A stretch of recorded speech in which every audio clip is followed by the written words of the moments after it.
I'll have to learn how to do video editing because that is not a skill that I have, and all the latest food bloggers and everyone is doing video, so I need to work on that. So, but I just wanted to thank you guys for coming. I've spent the last 12 weeks as doing the culinary nutrition program, and it's been an amazing experience to really broaden my culinary nutrition knowledge.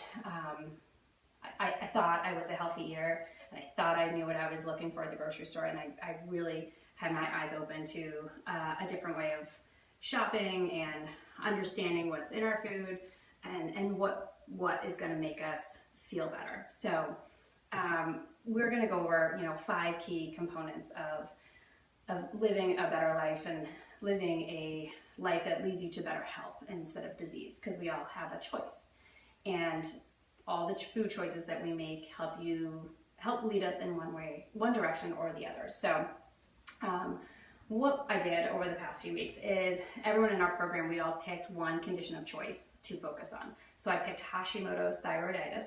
I have a friend here in Toronto who has it, and she was really suffering for the last few months, and I was curious about what it is that what information I could offer her about what she should be eating. Because when I asked the question, is your doctor telling you anything? She said no.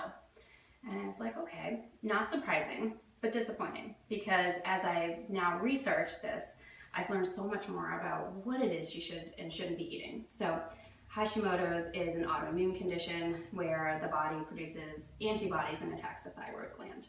So the thyroid gland, we need to secrete hormones that then regulates all your metabolic function in your body. So people who suffer from Hashimoto's have brain fog, they are lethargic, they have unexplained weight gain, slow digestion, nervousness, anxiety, depression. So it's a tough battle to manage, but there's been numerous people who have changed their diet and feel incredibly energetic and better than they felt in years. So to the point where they can, really work with the need for medication, but balance it with a healthier lifestyle and better food choices. So for me, autoimmune conditions is very personal to me. So all of the women in my mom's family all have an autoimmune condition.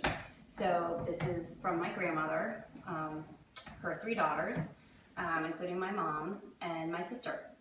So I'm the only one out of this generation who doesn't have one. And this class has made me quite aware of what I can be doing to not go down that same path. And I think that's what's given me the energy to make these changes. So the whole program that I've been doing is gluten-free and dairy-free. So I've learned why that's the base of a healing diet. A lot of times practitioners will say, you don't, a functional nutritionist will say, you don't need to come to me until you go gluten-free and dairy-free, because that, 80% of the time that might be what clears up what's going on. But then you get to the next level where then you can say, okay, I'm doing this. What else can I be adding into my diet? So we're gonna go through 4 different cooking stations today.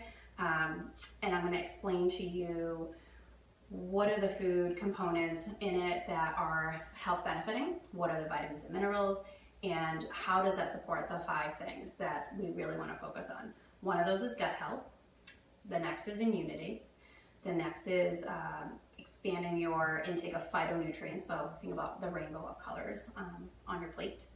The other one is managing stress, and the last is hydration.